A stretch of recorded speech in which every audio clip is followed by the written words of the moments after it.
Good morning, everyone. Today we will be reading a story about fear.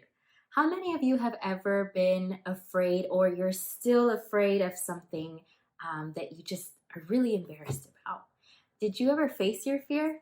In our book for today, Franklin in the Dark, we are going to see multiple characters who are afraid of something and how they dealt with their fear. So let's go ahead and get started. Franklin in the Dark.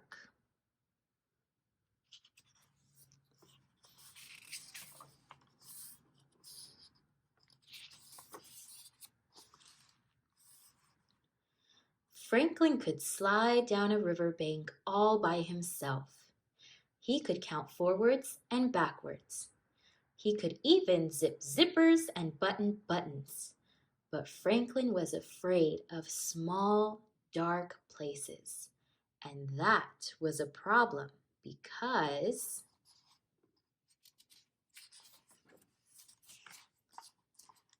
Franklin was a turtle.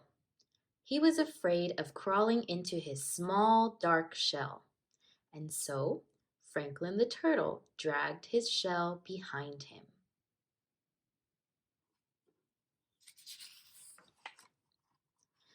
Every night, Franklin's mother would take a flashlight and shine it into his shell. "See," she would say, "there's nothing to be afraid of." She always said that. She wasn't afraid of anything. But Franklin was sure that creepy things, slippery things, and monsters lived inside his small, dark shell.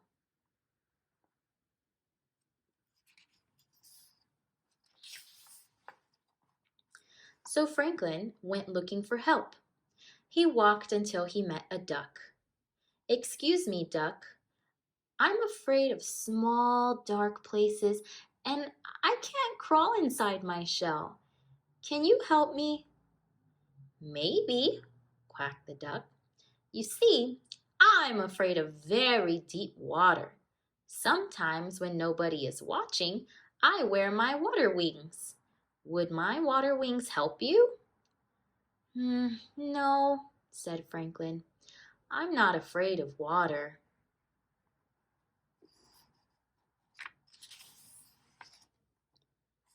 So Franklin walked and walked until he met a lion.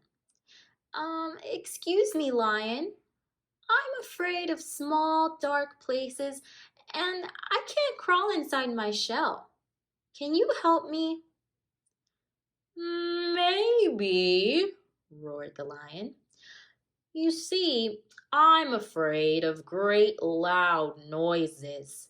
Sometimes when nobody is looking, I wear my earmuffs. Would my earmuffs help you?" "No," said Franklin. "I'm not afraid of great loud noises."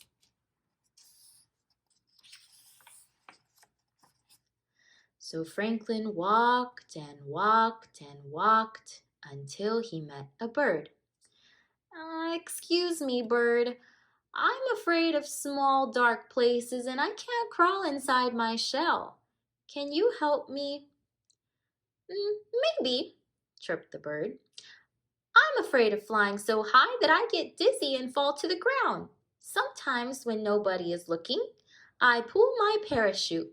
Would my parachute help you?" "No," said Franklin. "I'm not afraid of flying high and getting dizzy."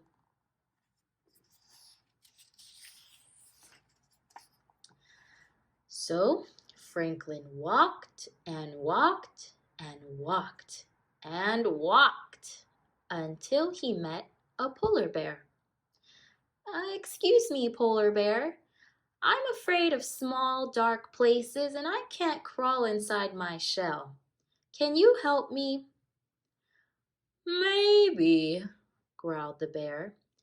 "You see, I'm afraid of freezing on icy cold nights.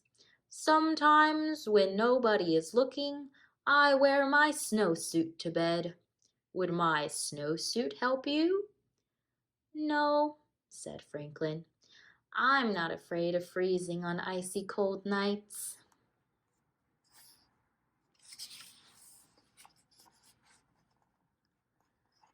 Franklin was tired and hungry.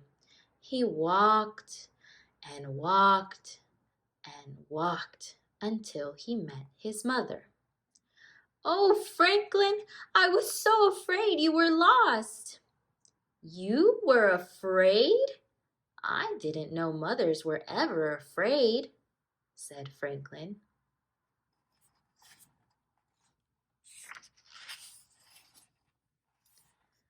"Well, did you find some help?" she asked.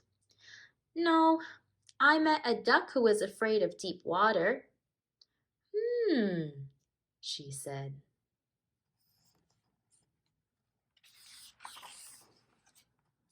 "Then I met a lion who was afraid of great loud noises." "Uh-huh," she said.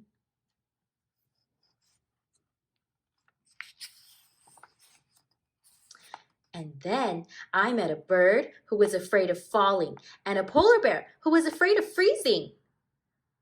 "Oh," she said. "They were all afraid of something." "Hmm," said Franklin.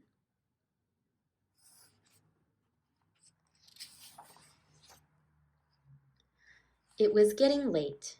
Franklin was very tired and very hungry. They walked and walked until they were home.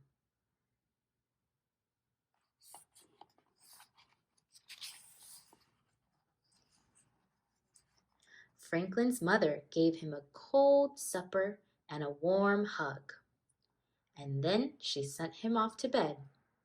"Good night, dear," she said.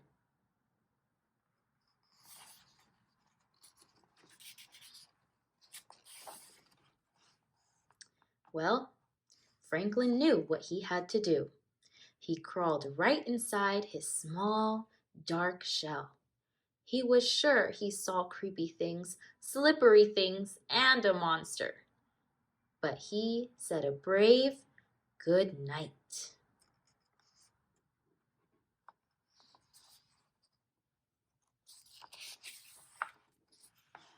And then, when nobody was looking, Franklin the Turtle turned on his nightlight.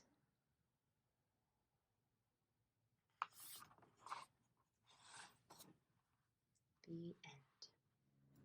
Hi everybody, I hope you enjoyed our story for today.